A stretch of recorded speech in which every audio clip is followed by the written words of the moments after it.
الفوز بكأس الشان الحمد لله ما كانش ساهل، اللهم لك الحمد. تمكنا باش نتحداو جميع الصعاب اللي دزنا منهم، اللهم لك الحمد.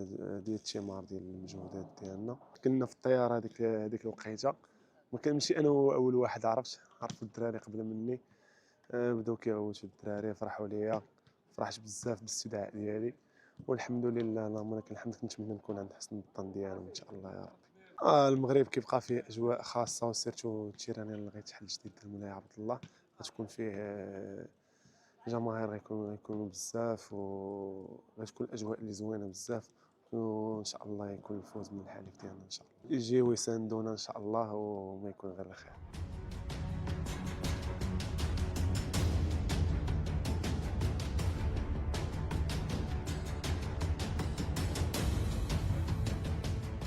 حاجه الحمد لله، حيتاش كمل الترونسفير ديالي مزيان بخير وعلى خير، ومشيت لواحد الدوري اللي هو الدوري الفرنسي اللي كيعاون الشباب باش يكونوا في احسن فورما.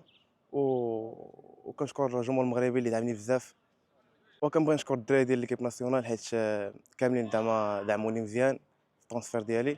الاجواء دايزه مزيانه في المعسكر ديالنا، وتابعنا واحد لو ماتش مزيانين اللي هو النيجر وزامبيا، ومع غادي يكون الافتتاح ديال المركب مولاي عبد الله.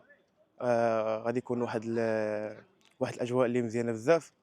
وكنبغي نقول للجمهور المغربي يحضر بكثافه باش يدعمنا اكثر واكثر باش نضمنوا الكاليفيكاسيون للكوب دي موند.